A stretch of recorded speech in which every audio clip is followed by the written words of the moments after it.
20 odd minutes that you were clapping us up here. You might have noticed that I walk a little like someone who's been dry bummed by Bigfoot.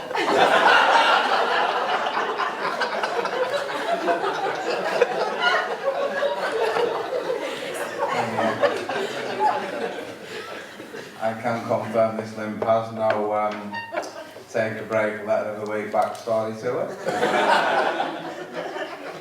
And just what the NHS calls a bad disabled, or this loving government calls fit to work.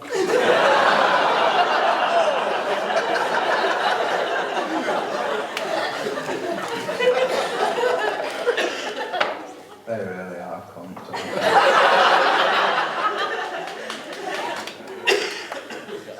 But yeah, I suppose if there's a silver lining to my disability cloud, probably the fact that I've spent about as long on the sick now as Maddie spent on Portuguese land.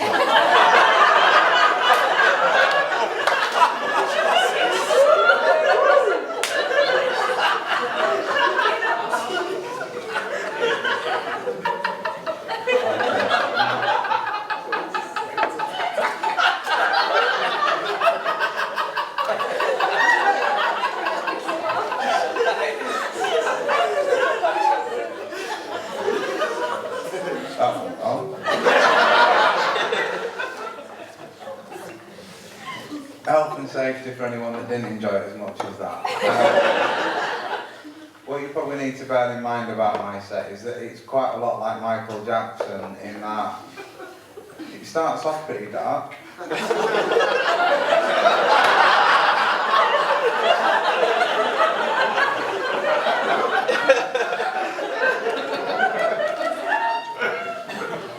But it does get lighter.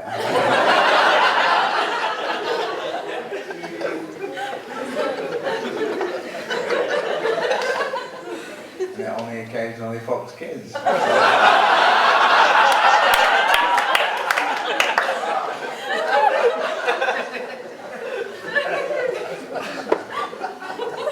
yeah, I suppose if there's any benefits to walking like you've had prison sex with a mythical beast, it's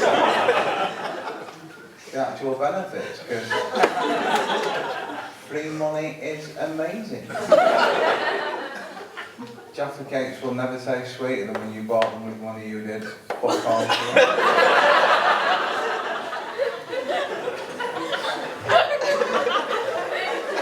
And I'm saying that as a pre-diabetic, so I've done the research.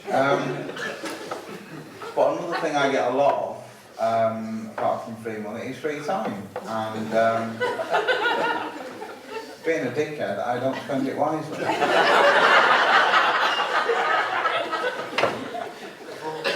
I spend it thinking how, for me at least, sex and stand-up are so similar in that I can't stand up to do either of them. I have to question if I've enough material to fill the slot I've been offered.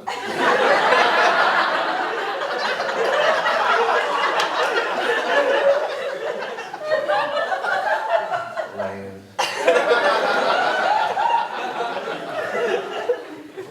And no matter how well I do it, no fucker's ever going to pay me for it. The similarities are right. Well, the other day I caught myself pondering quite how it is that I've acquired this Jacamo model frame that I'm perching on this lucky stool. And I think, well, soft lad, how did you achieve that? Probably all the afternoons that you sat there with a double pack of Albans and thought, no great effort taking that down in a single sitting.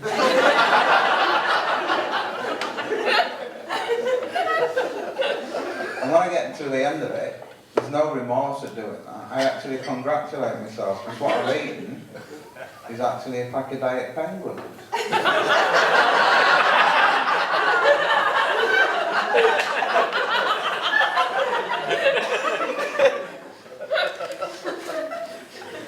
Like I said, I am a dickhead. that's how you look at life when you see diabetes as an achievement.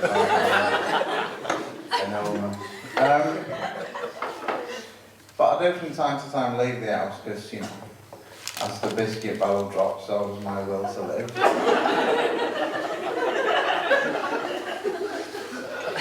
Wanders out the other day to get some new stock, and as I'm getting to the shop, this guy decides to hold the door open for me, thinking, oh, that's nice. And out of nowhere he just goes, fuck me. Bit odd. Christ, I bet you've got some strong arms, haven't you? Well, that's the most supportive way I've ever been called a fat cunt.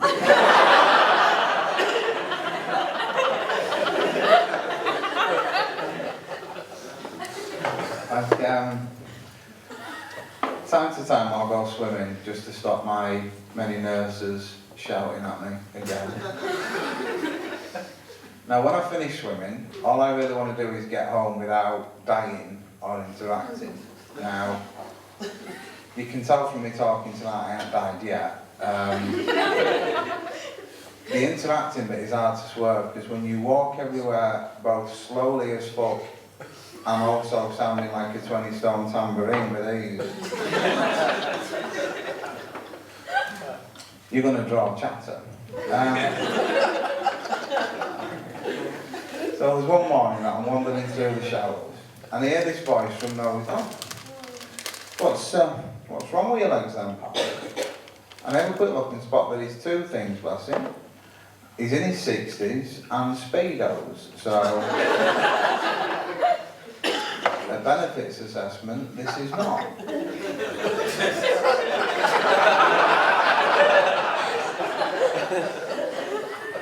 I'll give him the short answer of they're fucked. Now he proceeds to give me what could be the greatest advice in my lifetime, but as a rule, if you want me to listen to you while you're talking to me, then don't talk while you're scrubbing your dick like it's a wine stain in carpet. Them words ain't sinking in. But one of my favourites, you might have noticed by now that my accent ain't local. So back up in Leeds, where I used to have to work for a living, like some of you do now, to get from the office to the station I had to walk through a part of town where, we'll call them the working girls were based. Now, as you know from the 500-600 calories that you burnt off clapping me up here, a turn of pace ain't something I'm blessed with.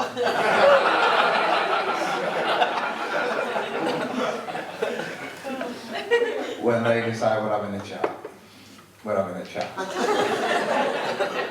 So there's this one night that one of them sort of slides ghost-like out of the shadows and she's like, you alright, love? Are you looking for any business? No, I'm just shit at walking, to be honest. He says, oh, I've noticed you limp, take good care of you. They get a nice discount, and I'm thinking, you know, I'm your stereotypical Yorkshireman. When we're offered anything at less than retail value.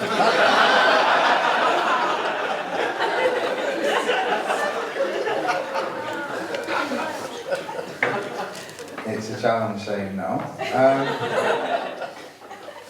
But I decided to say no to this one to realise that what she was telling us were going to be diseases and conditions that were going to make eye contact with my GP impossible to you. And if there's one person I don't want to fall out with, it's my GP. In exchange for my shit legs, I get amazing drugs. Just to sort of wind this one down for the night and let the next hero come up here. I get to a particular night when I realise one of the best things about these drugs is that they only take in with or after food. So anything that combines your hobbies is always a win. So I realised that I'm not really caught up with my teenage daughter for a day or two, and that maybe I would use the half dozen bag of alpha bites that I've got in the freezer to do that. And go through the bags to get the required letters to let her know that her dad thinks that she is a ginger cunt. Now, before any of you think you need to get on the phone to Childline, my little angel replied with, well, I'd rather be a ginger than a spastic.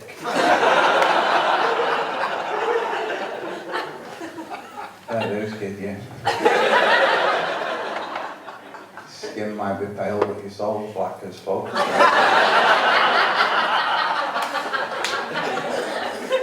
But, listen, you guys have been incredible. I've been Jonny Brook. Thank you for having me.